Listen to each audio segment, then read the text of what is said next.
नमस्कार विद्यार्थी मित्रांनो, स्कॉलरशिप आणि बरंच काही या आपल्या यूट्यूब चॅनलमध्ये तुम्हा सर्वांचं पुन्हा एकदा मनापासून स्वागत। आज आपण इयत्ता तिसरीची जी 6वी सराव प्रश्नपत्रिका पाहत आहोत, गणित आणि मराठीची, तर तिचा पुढचा भाग पाहणार आहोत। कालच्या व्हिडिओमध्ये आपण 49 पर्यंत प्रश्न सोडवलेले आहेत। आज त्याच्या पुढचे प्रश्न आपण सोडवणार आहोत। अगोदरचे व्हिडिओ जर तुम्ही पाहिले नसतील तर ते सुद्धा नक्कीच पहा। आपण भरपूर प्रश्नपत्रिकांवर व्हिडिओ बनवलेले आहेत आणि परीक्षेपर्यंत जेवढं शक्य होईल तेवढे व्हिडिओ मी मुलांसाठी बनवणार आहे। चॅनलवर जर तुम्ही नवीन असाल तर चॅनलला सबस्क्राइब करा, म्हणजे अभ्यासाचे असे छान छान व्हिडिओ तुम्हाला मिळत राहतील। इयत्ता दुसरीसाठी सुद्धा भरपूर व्हिडिओ आपले बनवून झालेले आहेत। प्रत्यक्ष पेपर कसा असतो मंथनचा हे सुद्धा मी एका व्हिडिओमध्ये दाखवलेलं आहे। गोल रंगवताना काय काळजी घ्यायची हेही दाखवलेले आहे, ते नक्की याच्या अगोदरचे व्हिडिओ बघा। चला तर मग आजच्या व्हिडिओला सुरुवात करूयात। आता पहा, 3/13 हा अपूर्णांक अक्षरी कसा लिहाल, तर 3/17 इथे 17 सगळीकडे दिलेला आहे, ऑप्शन मध्ये चुकून झालेला आहे ते। इथे 3/13 असं पाहिजे होतं, तर पर्याय क्रमांक 1 हे तुमचं उत्तर आहे। इथे सगळीकडे 17 दिले आणि इथे कुठेच 17 नाहीये, म्हणजे प्रिंटिंग मिस्टेक आहे, तेवढी समजून घेऊयात। खालीलपैकी कोणती आकृती लघुकोणाची नाही, लघुकोणाची नाही विचारलेला आहे। आता पहा, 90 अंशाच्या कोणाला काटकोण म्हणतात, म्हणजे हा काटकोण आहे आणि हा जो आहे 90 पेक्षा छोटा याला लघुकोण म्हणतात, आणि 90 अंशापेक्षा जर मोठा असेल असा तर त्याला विशाल कोण म्हणतात। आपल्याला विचारले काय की लघुकोणाची आकृती कोणती नाही, मग हीच लघुकोणाची नाही फक्त क, कारण ती कोणती आहे, काटकोणाची, म्हणजे पर्याय क्रमांक 3। आणि पहा, शक्यतो काय होतं जेव्हा असे डबल पर्याय असतात ना, तर जी आकृती आपण निवडतो ना सुरुवातीचा पर्याय, त्या नंबरचंच ते उत्तर असतं। आता पहा, 1 2 3 आणि इथे सुद्धा 1 2 3 पर्याय क्रमांक 3। शक्यतो सगळं आपण पडताळून पाहायचं आहे, पण बऱ्याच वेळा असंच झालेलं आहे की तोच पर्याय उत्तर असतो, क। पुढे जाऊया। पहा, वैभवने 19 रुपये किमतीचा पेन व 3 रुपये 50 पैशांची पेन्सिल घेतली आणि दुकानदाराला 50 रुपयांची नोट दिली, तर दुकानदार त्याला किती रुपये परत करेल। आता वैभवने 19 रुपये किमतीचा एक पेन घेतलेला आहे, मग 19 लिहा, आणि 3 रुपये 50 पैशांची पेन्सिल घेतली आहे, 3 रुपये 50 पैसे, मग 19 आणि 3 अधिक 3 करा, 19 आणि 3 20, 21, 22, म्हणजे 22 रुपये 50 पैसे झालेले आहेत। तर दुकानदाराला त्याने किती रुपये दिले, 50 रुपये, मग 50 रुपये इथे शून्य देऊन घ्यायचा, 50 रुपये आणि पैसेवर काहीच नाही, त्याच्यातून 22 रुपये 50 पैसे वजा करायचे आहेत। आता 50 रुपयाच्या वरती पैसे काहीच दिलेले नाहीत, तरीही आपण इथे 2 शून्य देऊन घेतलेले आहेत, पॉईंट देऊन, कारण हे 50चे असे खाली लिहिता येणार नाहीत। आता पहा, शून्यातून शून्य गेला, शून्य, या शून्यातून 5 जाणार नाही, मग इकडून हातचा घ्यायचा, इथे शून्य आहे, मग इकडून हातचा घ्या, इथे 4 राहतील, इथे 10 होतील, पुन्हा इकडून इकडे द्या, म्हणजे इथे 9 राहतील आणि इथे 10 होतील। आता 10तून 5 गेले 5, इकडे किती राहिले पहा, 9, 9 मधून 2 गेले 7, 7 8 9, पॉईंटच्या खाली पॉईंट द्या, आणि 4तून 2 गेले 2, म्हणजे 27 रुपये 50 पैसे दुकानदार परत देईल। कुठे आहे पहा, पर्याय क्रमांक 2।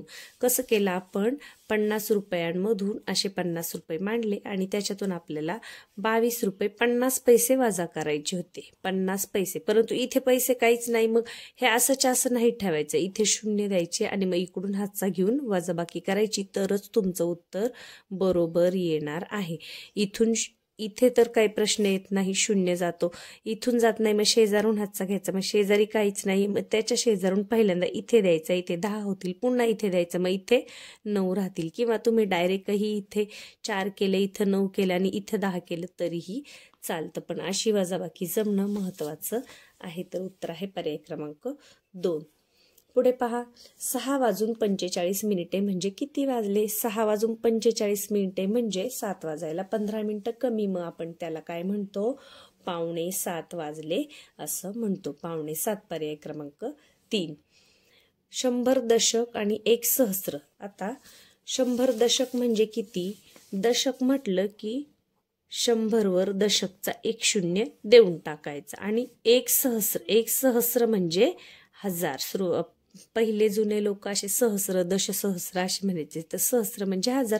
तर रिकाम्या चौकटीत कोणतं चिन्ह येईल? बरोबरचं 1000. इकडे 1000 इकडे 1000. 100 दशक म्हटलं की 100वर 1 दशकचा शून्य ठेवायचा. जर 100 शतक म्हटलं असतं तर 100 लिहिलं असतं आणि शतक म्हणजे 100चे 2 शून्य आपण याच्यावर अजून ठेवले असते. तर हे असं करायचे, लक्षात ठेवायचे. मध्ये कोणतं चिन्ह येईल? बरोबरचा पर्याय क्रमांक 4. आता इथे सरळ सरळ वजाबाकी आहे. 613 वजा 129 बरोबर किती? 613 वजा 100. आता पहा, 3 मधून 9 जात नाही. बरेच विद्यार्थी 9 मधून 3 घालवतात आणि उत्तर खाली लिहितात. तर इथून हातचा घ्या, इथे 0 उरला 13. 9च्या पुढे मोजा 10, 11, 12, 13. पुढे मोजून बेरीज वजाबाकी पटकन होते. वजाबाकी जर करायची ना, 13 मधून 9 घालवायचे, मग 9च्या पुढे 13 येईपर्यंत मोजा. 9 नंतर 10, 11, 12, 13 किती आले? 4. मग इथे 4 लिहा. पुन्हा शून्यातून 2 जात नाही. इकडे 5 राहतील. इकडे 10, 10तून 2 गेले 8 आणि 5तून 1 गेला 4. 484 कुठे आहे? 484 पर्याय क्रमांक 3. आता चित्रावरून प्रश्नांची उत्तरं द्यायची आहेत. पहा, हॉकी खेळणाऱ्या विद्यार्थ्यांच्या संख्येस 3 ने गुणल्यास कोणती संख्या येईल? हॉकी खेळणारे कुठे आहे? Hockey stick. हे क्रिकेट खेळणारे, हे बॅडमिंटन, हे हॉकी. हॉकी खेळणारे 1, 2, 3, 4. 4 जण आहेत.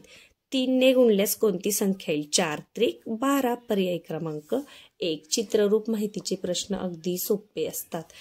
3 अंकी लहानात लहान समसंख्येत 4 मिळवल्यास उत्तर किती येईल? आता याच्यासाठी आपल्याला 3 अंकी लहानात लहान समसंख्या माहीत असायला हवी.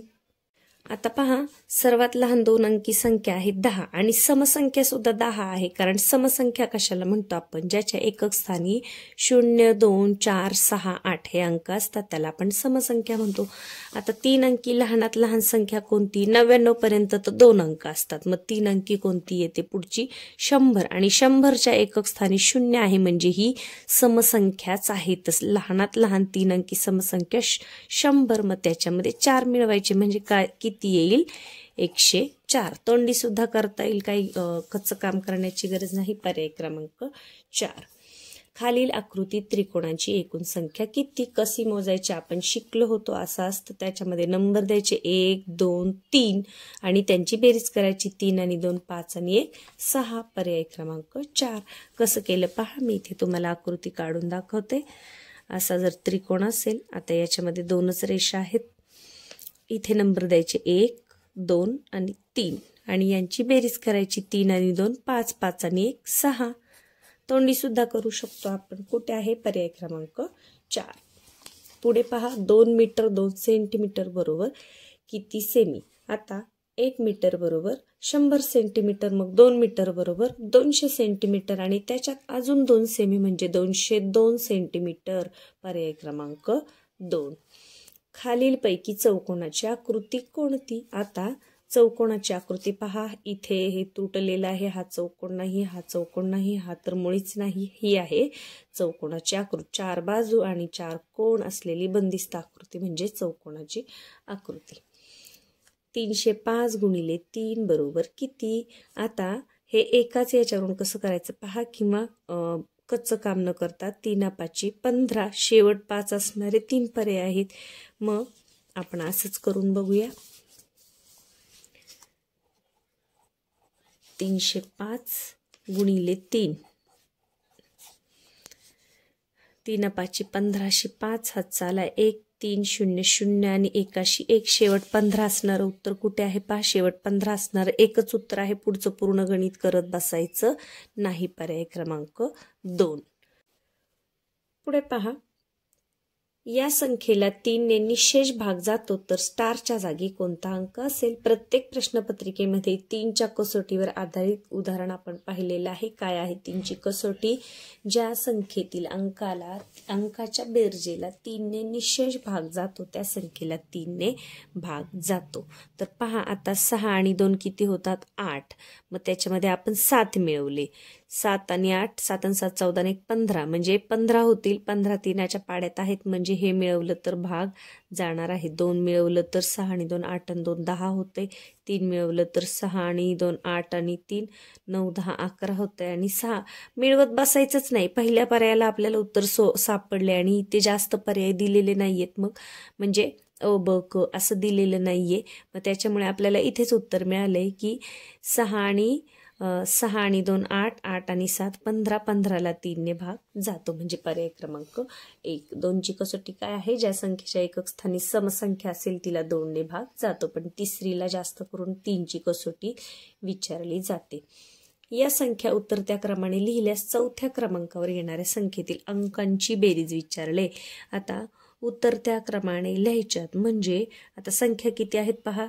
3 आणि 2 5, 5 संख्या आहेत आणि चौथ्या क्रमांकाची संख्या विचारली म्हणजे लहान संख्येपेक्षा थोडीशी मोठी, म्हणजे सगळ्यात मोठी संख्या पहिल्यांदा येणार, त्याच्यानंतर छोटी, त्याच्यानंतर छोटी. तर पहा शतक स्थानावरून ठरवा काय दिसतंय. 8 वाली सगळ्यात मोठी पहिल्यांदा येईल. 8 नंतर 721 आणि 735, मग 735 दुसऱ्यांदा येईल. 721 तिसऱ्यांदा येईल आणि चौथ्या नंबरवर कोणती संख्या येईल? 623, कारण ही सगळ्यात शेवट येईल. पण आपल्याला सगळ्यात शेवटी नाही विचारले, चौथ्या क्रमांकावरची. आता आपण तोंडीच काढले उतरता क्रम पहा. 1 यानंतर 2 3 आणि 4 यांची बेरीज विचारली. मग किती येईल? 6 आणि 3 9 10 11. कुठे आहे? पर्याय क्रमांक 4. बरीचशी गणित अशी असतात की त्याच्यामध्ये तुम्हाला कच्चं काम करायची गरज सुद्धा लागत नाही, फक्त तुम्हाला तोंडी पटापट आकडेमोड जमली पाहिजे. चढता उतरता क्रम लावताना तुम्हाला शतक स्थानचा अंकावरून चढता उतरता क्रम लावायला हवा. शतक स्थानचा अंक सारखा असेल तर मग दशक स्थानच्या अंकावरून तुम्हाला तोंडीच तुलना करता यायला हवी आणि सरावाने हे सहज जमून जातं. पहा पुढचा प्रश्न पाहूया. 15/7 वजा 12/7. आता जेव्हा छेद समान असतो तेव्हा बेरीज आणि वजाबाकी करताना आपण नेहमी जशी करतो तशीच करायची आहे आणि छेद आहे तसाच ठेवायचा आहे. म्हणजे 15तून 12 गेले किती उरले? 3. 12च्या पुढे मोजा 13 14 15. पुढे मोजून वजाबाकी पटकन होते. 3/7 कुठे दिसते? 3/7 पर्याय क्रमांक 2 मध्ये. पुढे पहा सोबतच्या आकृतीत जास्तीत जास्त किती रेषाखंड तयार होतील. आता पहा हा 1, हा 2, हा पूर्ण एक आहे तो 3 आणि हा एक 4. पर्याय क्रमांक 4. पहा 1 अख्खा, यानंतर 2, मग हा एक 3 आणि हा एक 4. समभुज त्रिकोणाचे सर्व कोण कसे असतात? समान, विशाल कोण, काटकोन का सरळ कोण? समभुज त्रिकोणाचे सर्व कोण कसे असतात? समान मापाचे असतात. विशाल कोण किंवा काटकोन असत नाही. सरळ कोण म्हणजे 180 अंशाचा. आयताची परिमिती 30 सेंटीमीटर असून त्याच्या समोरासमोरील बाजूंची लांबी 18 सेंटीमीटर आहे, तर इतर दोन समोरासमोरील बाजूंपैकी एका बाजूची लांबी किती असेल? म्हणजे त्यांनी काय केले की आयताची परिमिती दिलेली आहे. आता मी तुम्हाला हे आकृती काढून समजवते. पहा हा आहे आयत. आपल्याला काय सांगितले? दोन समोरासमोरच्या बाजूंच्या लांबींची बेरीज 18 आहे. लांबींची बेरीज आयताला लांबी आणि रुंदी 18 आहे म्हणजे एका बाजूची 9 दुसऱ्या बाजूची 9. 9 आणि 9 18 आणि परिमिती किती आहे? 30. मग 30 मधून 18 वजा करा. 10तून 8 गेले 2, 2तून 1 गेला 1 म्हणजे उरले किती? 12. मग 12चे 2 समान भाग करा म्हणजे याची 6 आणि याची 6 म्हणजे एका बाजूची लांबी म्हणजे ही जी रुंदी उरलेली आहे ती किती येणार आहे? 6 सेंटीमीटर. पर्याय क्रमांक 3. कसं केलं? आयताची परिमिती म्हणजे सगळ्या बाजूंची बेरीज. मग आपल्याला काय दिले? समोरासमोरील बाजूंच्या लांबींची बेरीज 18 आहे. मग आपण एका बाजूची 9 दुसऱ्या बाजूची 9, कारण आयताच्या समोरासमोरील बाजू या समान लांबीच्या असतात. लांबी आणि ही रुंदी. मग हे जर 9 9 आहे 18 आहे तर मग एकूण परिमिती आहे 30. मग 30 मधून 18 पण वजा केले 12 उरले. मग याची 6 आणि याची 6. या पद्धतीने आपण हे उत्तर काढलेलं आहे. पुढे पहा खालीलपैकी कोणते चित्र सममित नाही? आता मध्ये उभी रेष मारल्यावर ज्याचे 2 भाग होतात असं आपल्याला पाहायचे तर सममित नाही असं कोणतं येईल. याच्यातलं खरं तर सममित आहे विचारायला पाहिजे होतं, त्यांनी नाही विचारले, तर इथं थोडीशी चूक झालेली आहे. हा भोवरा फक्त सममित आहे, याच्यामध्ये रेष मारली तर समान भाग होतील. इथे तर होणार नाही, इथे पण नाही आणि इथे पण नाही, म्हणजे नाही ऐवजी आहे असं विचारायला हवं होतं. सोबतच्या पृथ्वीगोलाचा पृष्ठभाग कसा आहे? उभा, सपाट, तिरपा की वक्र? कसा आहे? वक्र. पर्याय क्रमांक 4 म्हणजे गोल असतो असा. खालीलपैकी कोणती आकृती बंदिस्त आहे? कोणती दिसतीये बंदिस्त? पहा पर्याय क्रमांक 1. खालीलपैकी कोणती संख्या 12च्या पाढ्यात येत नाही? म्हणा 12चा पाढा. 12 पंचे 60, 12 साती 84, 12 9 अष्टोदरसे. 12च्या पाड्यामध्ये 112 येत नाही. 12 10 20 येतं. 12च्या पाड्यामध्ये 112 येत नाही. तर पाढे पाठ असणं फार महत्त्वाचं आहे. पाड्यांवर कशाही प्रकारचा प्रश्न येऊ शकतो. सोबतच्या इष्टिकाचितीचे छायांकित पृष्ठभागाचे नाव काय आहे? किती सोपं आहे पहा. छायांकित पृष्ठभागाचे नाव एक तर इकडून वाचा किंवा इकडून वाचा. अ ब ड क. अ ब ड क. पहा इथे अ ब ड क. तुम्ही असं पण वाचू शकता अ क ड ब किंवा ब फक्त असं ओळीने जायचं आहे. ब अ क ड असं पण वाचू शकता. ब ड क अ असं सुद्धा वाचू शकता. या पद्धतीने एकाच साईडने कोणत्या तरी हे नाव वाचायचं आहे. तर इथे अ ब ड क. अ ब ड क. पर्याय क्रमांक 4. पुढे पहा. सोबतच्या घड्यात किती वाजलेत? 4 वाजून गेलेत आणि 4 वाजून 45 मिनिटं झालेले आहेत. पहा 4 वाजून 45 मिनिटे हे पण बरोबर आहे. 4 वाजून 45 मिनिटं म्हणजे 5 वाजायला 15 मिनिटं कमी म्हणजे 4:45 म्हणजे अ आणि क. अ आणि क योग्य. पहा आता इथे मागाशी मी म्हटल्याप्रमाणे 4:45 वाजलेले दिसतात ते ना. पहा इथे पहिलाच पर्याय आहे क आणि अ योग्य म्हणजे क आणि अ योग्य. पर्याय क्रमांक 1. 50 दशक आणि 6 शतक रिकाम्या चौकटीमध्ये येणारे योग्य चिन्ह लिहायचे. आता 50 दशक म्हणजे 50 वर दशकचा 1 शून्य द्या. 50 दशक म्हणजे दशकचा 1 शून्य आपण इथे दिला आणि 6 शतक. 6 शतक म्हटलंय ना. शतक म्हणजे 100. मग 100चे 2 शून्य द्या. याच्यामध्ये कोणतं मोठं आहे? हे अगदी सोपं आहे. याच्यामध्ये काहीच अवघड नाही. तोंडी सुद्धा करू शकता. कुठे दिसतंय? पर्याय क्रमांक 3. आणि या प्रश्नपत्रिकेतला शेवटचा प्रश्न आहे पहा. 4 पाट्यांची किंमत 140 रुपये आहे, तर अशा 6 पाट्या घेण्यासाठी किती रुपये लागतील? असा प्रश्न जेव्हा येतो तेव्हा आपल्याला सुरुवातीला 4 पाट्यांच्या किमतीवरून एका पाटीची किंमत काढायची असते आणि मग नंतर 6 पाट्यांची. मग एका पाटीची किंमत कशी काढणार? 140 भागिले 4. भागाकार करण्याची ही सोपी पद्धत आहे, म्हणजे जास्त मांडणी करावी बसत लागत नाही. पहा 4चा पाडा म्हणा. 4 1 4 4 2 8 4 3 12 4 चौक 16. मग 4 3 12. मग 14 मधून 12 गेले उरले 2. 4 पंचे 20 म्हणजे एका पाटीची किंमत किती आहे? 35 रुपये. मग आपल्याला 6 पाट्या घ्यायच्यात ना. मग 35 गुणिले 6 करा. एकावरून अनेकाची किंमत काढताना गुणाकार करावा लागतो. अनेकावरून एकाची किंमत काढताना भागाकार करावा लागतो. पहा 6 पंचे 30 0 हातच्याले 3 6 त्रिक 18 19 20 21 210 रुपये आपल्याला लागतील. कुठे आहे पहा 210 रुपये. पहिलाच पर्याय आहे आपलं उत्तर. पर्याय क्रमांक 1. आता हा भागाकार काही मुलांना असा जमणार नाही, तो कसा करायचा पहा.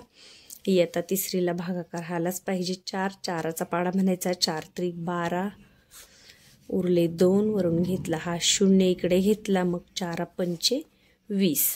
हेच उत्तर मी इथे या पद्धतीने शॉर्टकटने करून दाखवलं. कसं पहा हा शॉर्ट.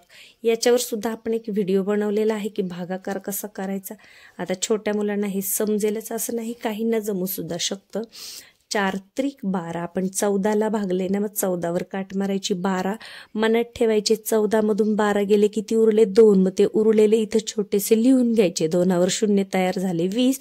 मग 4चा पाडा 20 पर्यंत म्हणायचा. 4 पंचे 20 म्हणजे आपलं उत्तर आलेलं आहे 35. या पद्धतीने भागाकार करायचा आणि उत्तर काय आहे आपलं? 6 पाट्या घेण्यासाठी 210 रुपये आपल्याला लागणार आहेत. तर अशा पद्धतीने प्रश्नपत्रिका क्रमांक 6 सुद्धा आपली सोडवून झालेली आहे. तुम्ही काय करा, ही प्रश्नपत्रिकेतले हे जे प्रश्न आहेत तुम्ही स्वतः पुन्हा एकदा सोडवा, म्हणजे ते तुमच्या पक्के लक्षात राहतील. व्हिडिओला लाईक करायला विसरू नका. चॅनलवर नवीन असाल तर सबस्क्राईब करा. चला तर मग पुन्हा भेटूया पुढच्या व्हिडिओमध्ये.